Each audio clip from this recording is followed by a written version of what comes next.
하박국서는 우리가 살펴보았듯 1장으로부터 오늘 본문까지 하박국의 기도와 하나님의 응답이 기록되어져 있죠. 우리가 조금 복습해 보면 하박국의 첫 번째 기도는 무엇이었습니까? 바로 남유다. 이 하나님께 선택받은 남유다가 타락하고 범죄하였음에도 불구하고 하나님 이 나라를, 이 선민이 타락을 그대로 방치하는 이유가 무엇입니까? 라는 질문을 합니다. 그때 하나님은 하박국에게 응답하죠. 바로 갈대아 사람 바벨론을 통하여 이 남유다를 심판하리라 라고 말씀하십니다. 이 응답을 들은 하박국은 도리어 이해가 되지 않았습니다. 무엇 때문입니까? 선민 남유다의 범죄도 크지만 그러나 이 남유다를 심판할 그 도구가 되어지는 바로 바벨론의 무자비함과 잔인함, 그리고 그들의 힘을 의지하고 우상을 섬기는 그런 나라임에도 불구하고 그들을 통하여 어떻게 선민 이스라엘 백성을 짓밟으십니까? 라는 다시 한번 두 번째 질문을 하며 기도하게 되어지죠.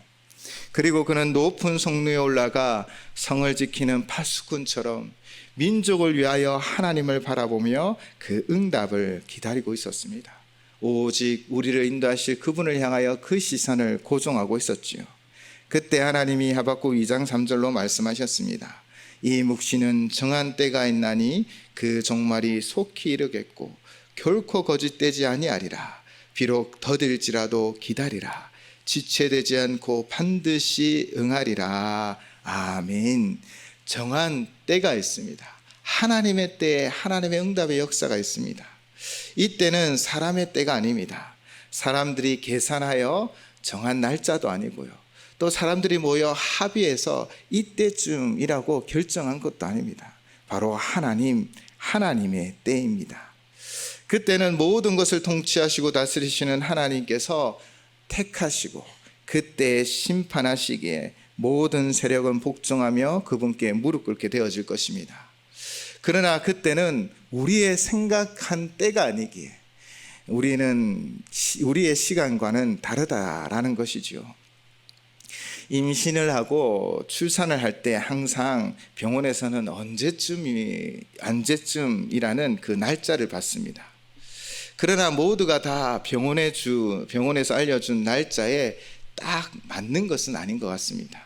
가끔 드라마를 봐도 예기치 않은 순간에 이 진통을 느끼며 택시를 급하게 타거나 응급차를 불러 응급실을 가기도 하죠. 그때가 올 것을 알고 있지만 우리는 정확히 그때를 알지 못하는 거예요. 그래서 우리는 기다릴 수밖에 없는 것입니다. 그러나 그때는 반드시 옵니다.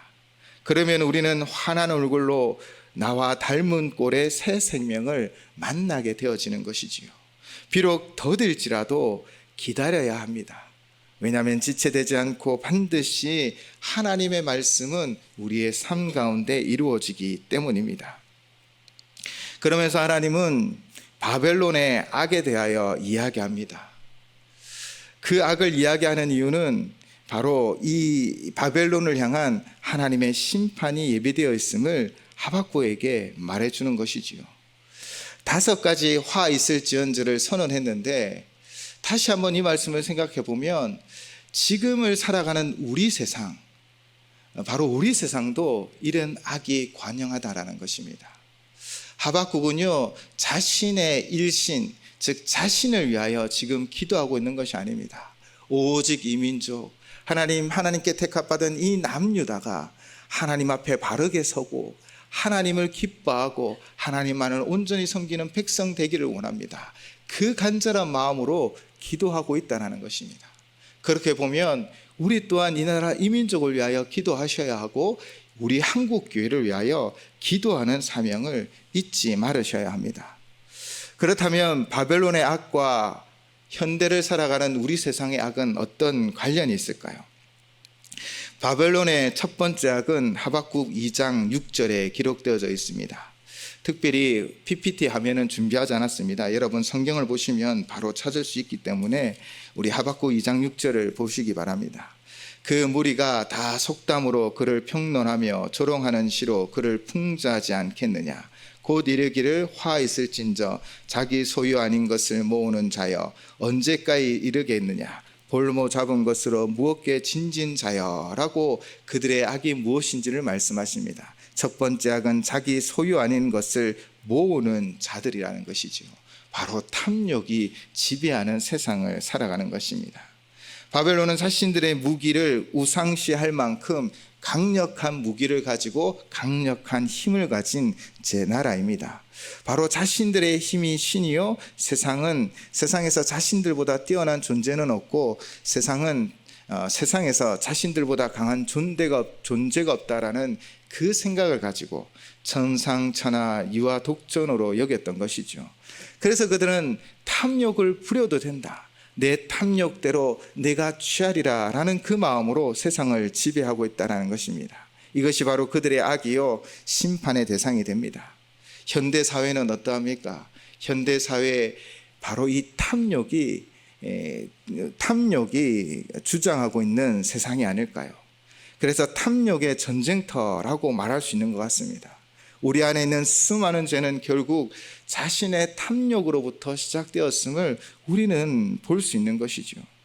또한 바벨론의 두 번째 악은 무엇이었습니까? 하박국 2장 9절을 보시면요, 재앙을 피하기 위하여 높은 데 깃들이려 하며 자기 집을 위하여 부당한 이익을 취하는 자에게 화 있을진저.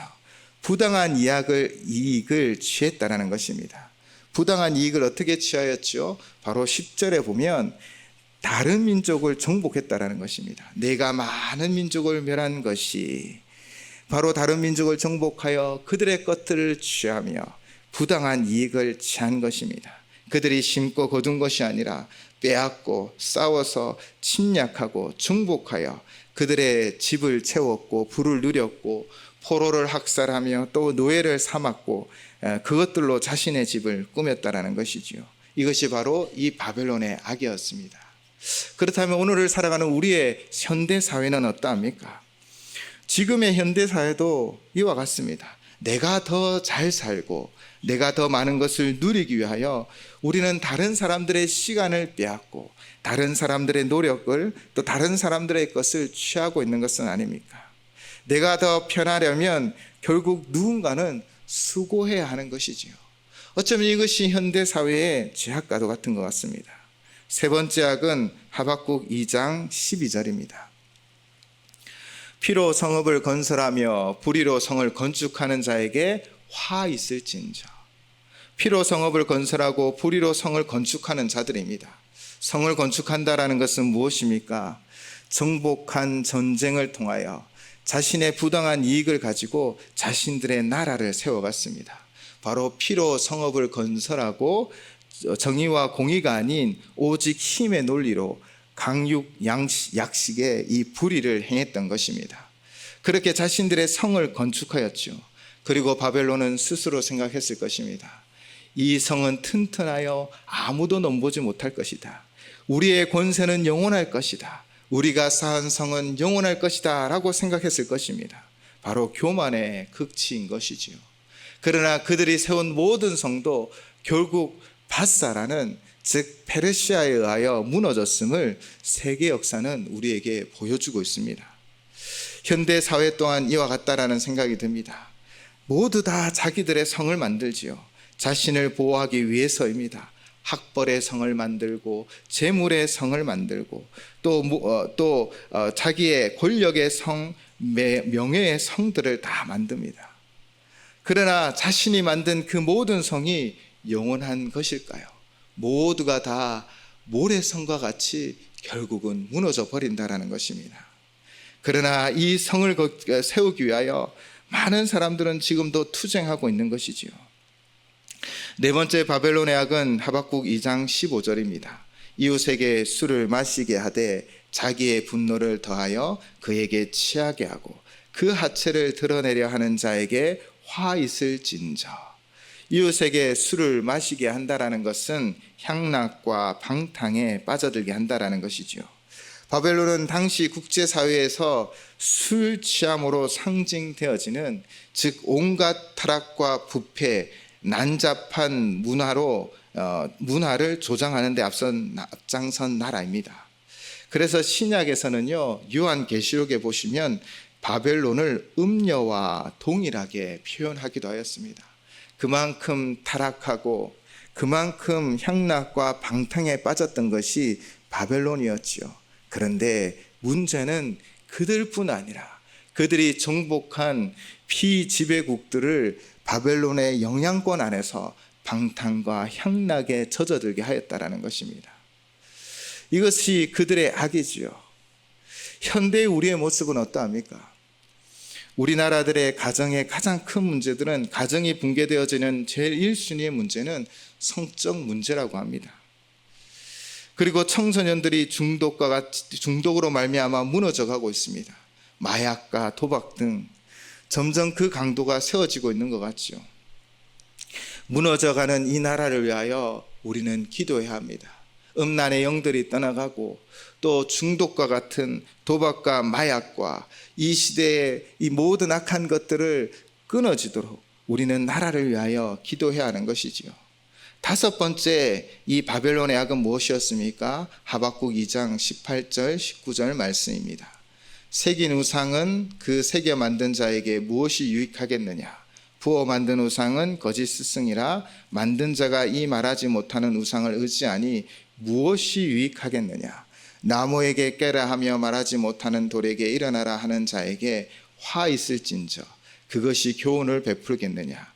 보라, 이는 금과 은으로 입힌 것인즉 그 속에는 생기가 도무지 없느니라. 아멘. 이 바벨론의 그 마지막 다섯 번째 악은 무엇이었습니까? 바로 우상 숭배였습니다. 이전에 말씀드렸듯 이 자신들의 무기를 우상으로 삼기도 하고요, 또 손으로 만든 수많은 우상들로 섬겼습니다. 고대 근동의 국가들 간의 전쟁은요, 그들의 신들의 전쟁으로 여겨졌습니다. 그래서 한 나라가 한 나라를 이기면 이긴 나라의 신이 최고의 신으로 인정받는 것이죠. 바벨론은 지금 수많은 나라들을 정복해 나아가고 있습니다. 그들의 신이 최고라고 생각하며 그 신, 그 우상을 섬기고 있지만 하나님은 그 모든 것이 헛되고 헛됨을 분명히 말하고 있습니다. 말하지도 못하고 일어서지도 못하는 사람이 만든 조각이 최고라라고 생각하며 믿고 의지하고 자신들의 힘으로 삼고 있는 것이지요. 그것이 바로 그들의 죄악입니다. 악한 것이지요. 오늘 우리는 어떠합니까? 우리 안에는 어떤 모습이 있습니까?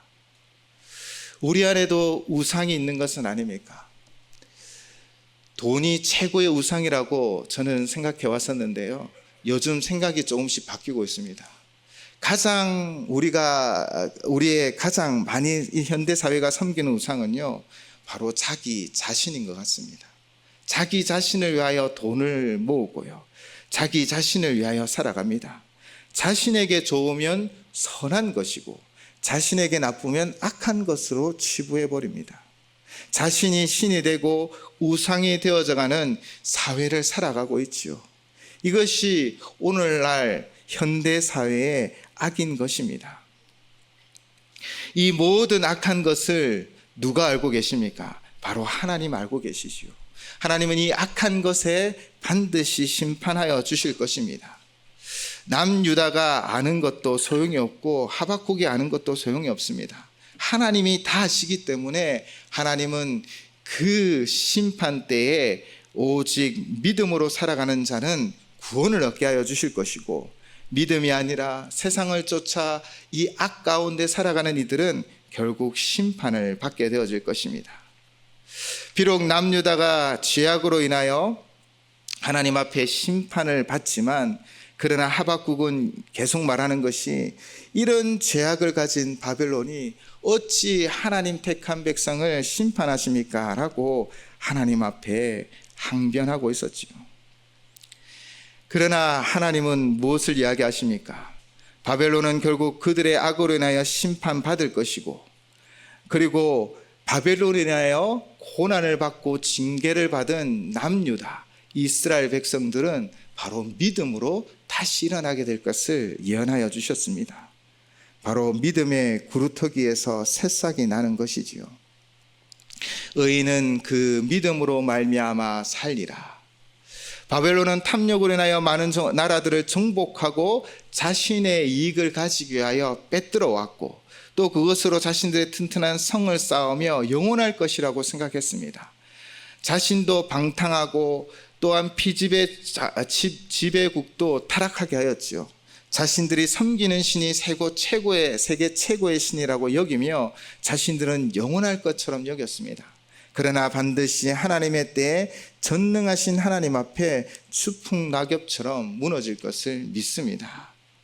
또한 현대 사회가 이와 같은 형국이지요. 제가 앞에 말씀드렸듯 바벨론의 악과 현대 사회의 악이 연결되어져 있는 것 같습니다. 그런데 지금의 형국을 뒤돌아보고 우리가 한국 교회를 뒤돌아보았을 때 여러분은 어떤 마음이 드십니까? 지금은 조금 줄어든 것 같지만 그러나 여전히 기독교는 신뢰 지수가 가장 낮습니다. 그리고 기독교를 향한 수많은 비난이 존재하고 있습니다.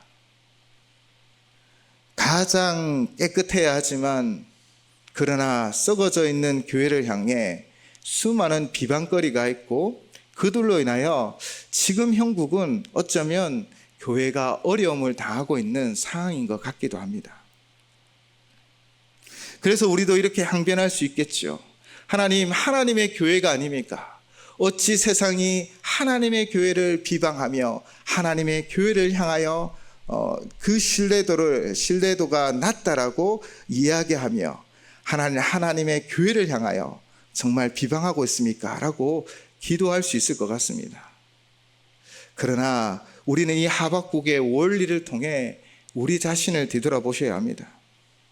바로 우리가 빛과 소금된 역할을 감당하지 못했기에 처음 하박국이 하나님 앞에 처음 기도드렸던 그 고백처럼 우리 교회가 하나님 앞에 바로 서 있지 못했고, 우리가 패역하였고, 우리 안에 다툼이 있었고, 우리 안에 하나님의 사랑이 없었고, 우리 안에 겸손히 섬김이 없었기에 우리는 어쩌면 세상으로부터 지적을 당하고 비방거리가 되어진 것입니다.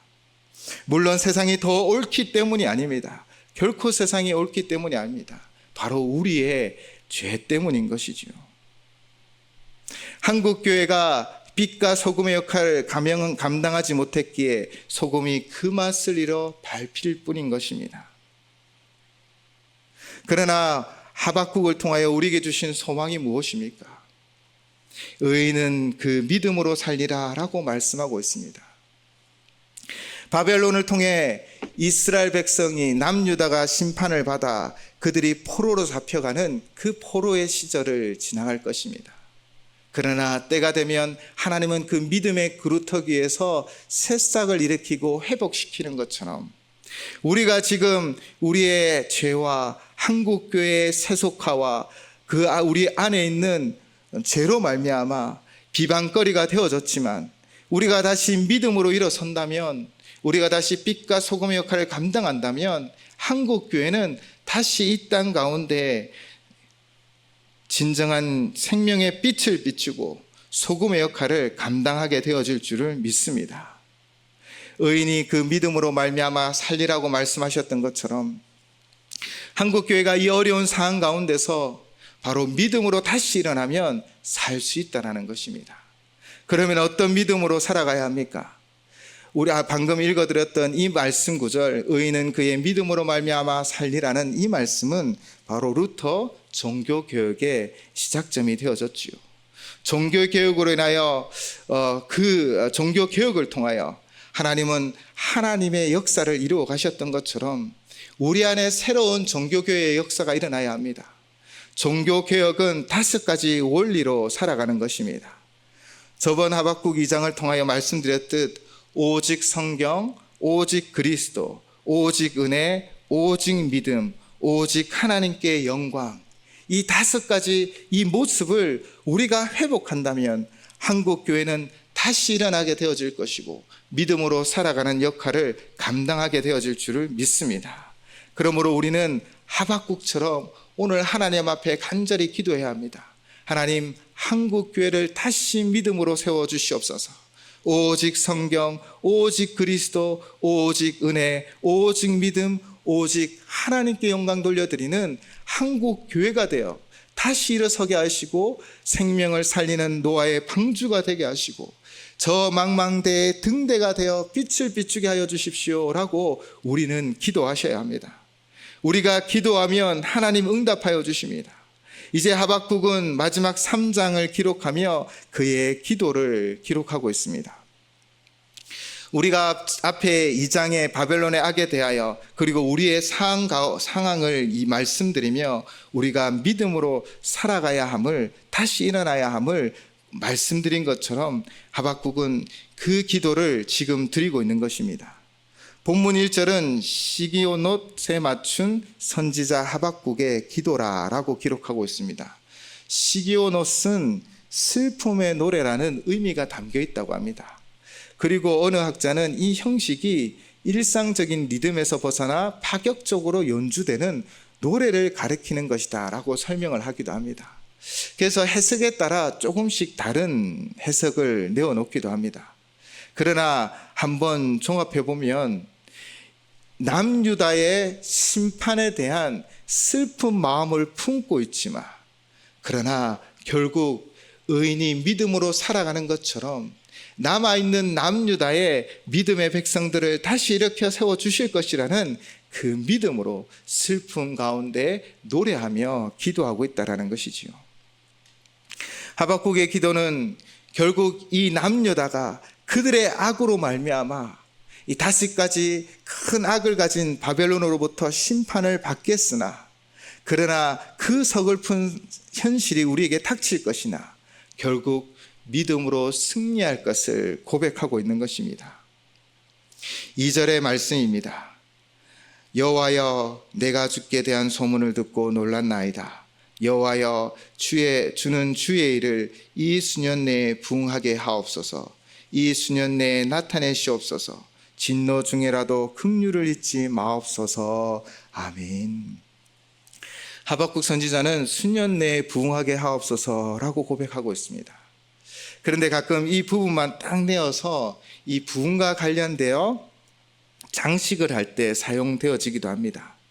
좋은 구절로 이 문장을 사용하기도 하지요. 그러나 지금 하박국이 말하고 있는 부흥이란 어떤 것일까요? 우리는 부흥이라는 단어를 생각하면 7, 80년대의 교회의 역사를 떠오릅니다. 교회가 세워지면 많은 사람들이 모여들어 발 디딜 틈도 없이 꽉 찼던 본당. 맞습니다. 이것도 부흥의 한 모습이죠. 복음이 전파되어지고 잃어버린 영혼이 주님께 돌아오고 깨어지고 부서진 영혼이 주님께 돌아와 회복되어짐으로 부흥의 역사를 이루어갔습니다. 그러나 지금 본문에서 하박국 선지자가 고백하는 이 부흥은 과정이 없는 결과만을 이야기하고 있는 것이 아닙니다.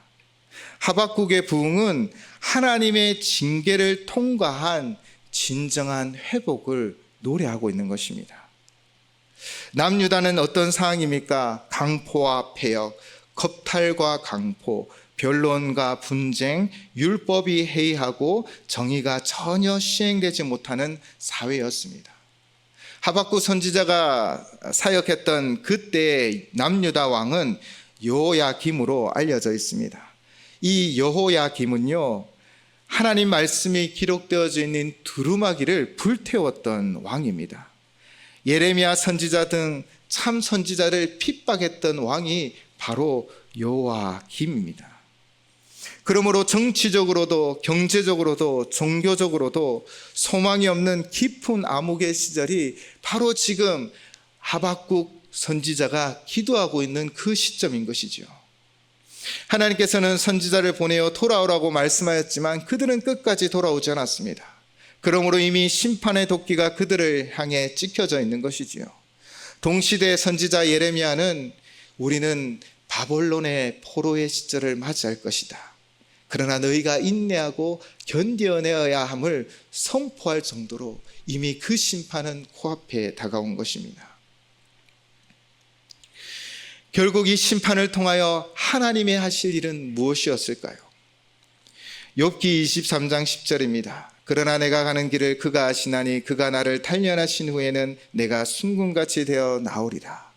야고보서 1장 2절 4절 말씀입니다. 내 형제들아 너희가 여러 가지 시험을 당하거든 온전히 기쁘게 여기라. 이는 너희 믿음의 시련이 인내를 만들어내는 줄 너희가 알미라. 인내를 온전히 이루라. 이는 너희로 온전하고 구비하여 조금도 부족함이 없게 하려 함이라. 아멘. 우리를 정결하게 하기 위하여, 우리를 더 단단하게 하기 위하여 우리는 이런 시련의 시간들을 갖게 되어지는 것입니다. 남유다를 정결케 하기 위하여 하나님은 바벨론을 통하여, 악한 바벨론을 통하여 이 심판의 때를 선언하고 계신 것입니다. 누가 고난의 길을 알면서 가려고 할까요? 사실 남유다가 바벨론으로부터 심판을 받으면 그 고난의 현장에 하박국 자신도 있는 것입니다. 나라가 어려움을 당할 때 자신도 고난을 당하고 어려움을 당할 것입니다. 그러나 하박국 선지자는 어떻게 기도하고 있습니까? 이 수년 내에 부흥하게 하옵소서. 이 수년 내에 나타내시옵소서. 바로 하나님의 말씀, 여호와 하나님께서 우리에게 말씀하신 그 말씀대로 하나님이여 우리 가운데 심판하시고, 하나님이여 하나님 믿음으로 다시 일어나게 하여 주십시오라고 고백하며 기도하고 있는 것입니다. 지금 하박국 선지자가 말하는 부흥은 자신의 희생이 포함되어져 있는 부흥이요 고백입니다. 자신도 고통당할 것을 알았지만, 그러나 하나님이 징계를 통하여 우리를 더 새롭게 하여 주실 것이고, 우리의 믿음으로 말미암아 다시 살려주실 것을 믿음으로 지금 하박국은 하나님의 진노가 속히 임하여 그 진노 다음에 부흥을 꿈꾸며 하나님 앞에 기도하고 있다는 것입니다. 그래서 하박국은 진노 중이라도 긍휼을 잊지 마옵소서 부르짖고 있습니다. 하나님이 바벨론을 들어 남유다를 심판할 때는요, 성이 다 무너졌습니다. 수많은 생명이 그 칼 가운데 무너졌고, 많은 이들이 포로로 잡혀갔고 포로살이를 해야 했습니다. 그러나 하박국은 이 일 이후에 있을 하나님의 참된 역사를 바라보며 속히 하나님의 부흥의 때를 이 수년 내에 나타내옵소서라고 기도하고 있는 것입니다. 우리도 하나님의 부흥을 위하여 기도하기 위해서는 하나님의 징계를 올바로 받아야 합니다. 어쩌면 지금은 세상으로부터 우리 교회가, 또 이 땅의 한국 교회가 비난을 받고 또한 조롱을 받을 때 우리는 어쩌면 조용히 묵묵하게 그것을 감당하며 우리 자신을 돌아보아야 합니다. 우리 안에는 얼마나 믿음으로 살아왔고, 우리 안에는 얼마나 말씀으로 살아왔고, 우리는 얼마나 겸손히 섬기며 살아왔는지를 뒤돌아보셔야 합니다. 이 시간이 우리에게 반드시 필요하고, 그 시간이 지나 믿음으로 견디고 인내한 자에게 하나님은 진정한 부흥의 역사를 이루어 주실 줄을 믿습니다. 하박국 선지자의 분명한 믿음은 또한 무엇이었을까요? 하박국 선지자는 어떤 믿음으로 속히 하나님의 부흥이 이 땅 가운데 임하여 하나님의 진노가 이 땅 가운데 있고 회복의 역사가 있게 해달라고 고백하고 있는 것일까요? 우리가 말씀이 끝나면 함께 부를 찬양이 있는데요, 그 찬양의 가사 중에 이런 내용이 있습니다. 고난의 뒤편에 있는 주님이 주실 축복 미리 보면서 감사하세요. 앞에서 하박국의 그 말씀을 드렸는데요, 이 믿음이 그 안에 있었던 거예요. 내가 비록 고난을 당할지라도, 우리 민족이 고난을 당할지라도 우리 민족을 깨끗하게 하실 것이고 우리를 다시 일으켜 세우실 분은 우리 하나님이시라는 그 믿음, 바로 이 고난 뒤편에 있는 주님이 주실 축복, 하나님의 계획을 하박국은 믿었기 때문입니다. 하박국은 우리를 인도하시는 분이 누구이신지를 분명히 알고 있습니다. 진노 중에라도 긍휼을 잃지 하시는 하나님, 우리의 영혼을 인도하시고 결국에는 영원한 나라로 이끌어 가시는 그 하나님이 반드시 우리와 함께하여 주실 것이고 우리를 인도하여 주실 것이라는 그 분명한 믿음으로 지금 하박국은 하나님 앞에 기도하고 있는 거예요. 하나님, 징계를 내려주세요. 그러나 우리를 다시 살려주실 줄을 믿습니다. 우리를 정결케 하여 주실 줄을 믿습니다 라고 고백하고 있는 것입니다. 하나님께는 공짜가 없습니다. 하나님은 다 계획하시고 우리를 인도하여 주시며 우리의 견디고 인내하는 것을 다 아십니다. 우리가 지금 금요 기도회 때마다 시편을 묵상하죠.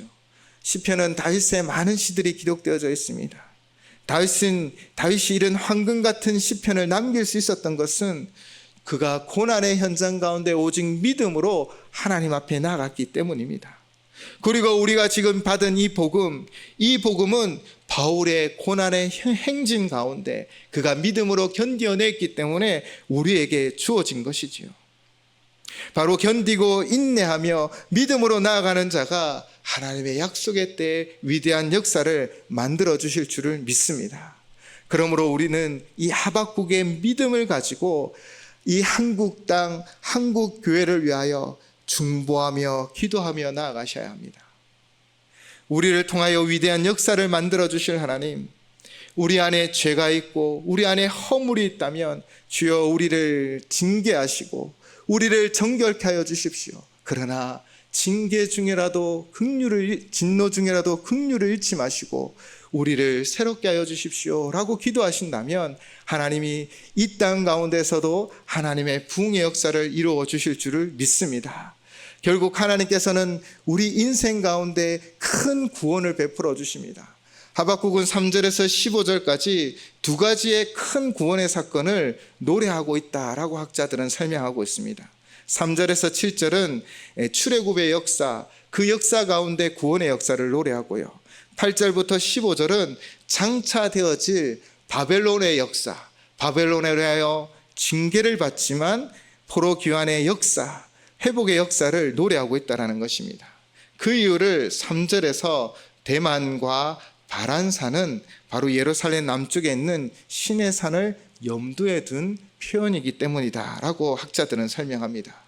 즉 4절에서 7절까지 내용을 살펴보면 바로 애굽을 심판하시는 하나님의 그 역사가 기록되어져 있는 것이지요. 그렇게 하나님은 애굽을 심판하였습니다. 애굽은 그 당시 세계 최강의 나라로 그들보다 더 위대한 나라가 없다라는 생각을 가지고 있는 교만한 나라였지요. 그러나 하나님은 그들을 꺾으십니다.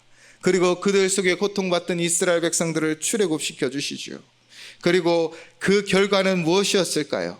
오늘 본문 3절 셀라 이후의 고백처럼 그의 영광이 하늘을 덮었고 그의 찬송이 세계에 가득하도다. 아멘. 이제까지는 한 민족의 하나님이셨죠.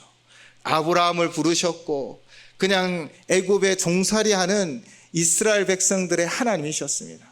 그러나 하나님은 출애굽을 통하여 온 세상에 살아계신 하나님, 세상을 경영하시고 다스리시는 하나님을 드러내셨다라는 거예요. 이처럼 출애굽의 역사 가운데서는 이 구원의 큰 역사가 기록되어져 있습니다. 또한 8절에서 15절은 장차 이 악한 바벨론의 징계를 이야기하고 있습니다. 그 공의로운 심판을 자연 현상을 빗대어 8절로부터 11절까지 설명하고 있는 것이지요. 바벨론은 자신들의 무기를 우상으로 삼을 만큼 강력한 힘이 있는 나라였지만 그러나 그들조차 하나님 앞에서는 아무것도 아니었음을 노래하고 있습니다. 그리고 12절 13절로 선포하고 있죠. 주께서 노를 바라사 땅을 두르셨으며 분을 내사 여러 나라를 밟으셨나이다. 주께서 주의 백성을 구원하시려고 기름 부음 받은 자를 구원하시려고 나오사 악인의 집에 머리를 치시며 그 기초를 바닥까지 드러내셨나이다. 셀라. 아멘. 비록 하박국은 이 바벨론으로 말미암아 남유다가 회파되어지고 심판되어질 것을 바라보며 또 그것을 속히 이루게 해달라라고 기도할 수밖에 없었지만 그러나 결국에는 하나님의 공의가 실현되어서 그 악한 바벨론도 심판받을 것이고 주를 믿는 믿음의 백성들이 다시 일어설 것을, 기름 부음 받은 자들을 구원하여 주실 것을 분명히 믿었다라는 것입니다. 그때 바벨론의 5가지 악에 대하여 엄하게 심판할 것을 14절 15절로 분명하게 말씀하시지요. 그들이 해오리 바람처럼 이르러 나를 흩으려 하며 가만히 가난한 자를 삼키려 즐거워하나 오직 주께서 그들의 전사의 머리를 그들의 창으로 찌르셨나이다. 주께서 말을 타시고 바다 곧 큰 물의 파도를 밟으셨나이다. 아멘. 첫 번째 하박국이 남유다의 폐역에 관하여 하나님 앞에 기도했을 때 하나님이 갈대아인들을 일으켜 세운다고 말씀하셨습니다. 마치 파도가 덮는 것처럼 갈대아 사람들을 일으켜 세워 큰 파도를 만들겠지만, 그러나 결국은 하나님의 공의는 바로 이 큰 물의 파도를 밟으실 것입니다. 하나님은 하나님의 역사를 우리 가운데 이루어 주실 줄을 믿습니다. 사랑하는 여러분, 우리는 하박국과 같은 자리에 서 있습니다. 우리가 교회를 위해, 이 나라를 위하여 중보하셔야 합니다. 우리가 하나님 앞에 기도하면 하나님은 하나님의 역사를 보여주실 것입니다. 우리를 새롭게 하시고 하나님의 진정한 부흥의 역사를 이루어 주실 것입니다. 이를 위하여 어쩌면 지금은 견디고 인내해야 합니다. 그러나 고난 뒤편에 있는 주님의 축복처럼, 우리를 향한 계획처럼 우리를 이끌어 주시고 역사하여 주실 줄을 믿습니다. 이 믿음으로 하박국 같은 선지자의 자리에서 중보하는 우리 모든 성도님 되시기를 주님의 이름으로 축원을 드립니다. 함께 기도하시겠습니다.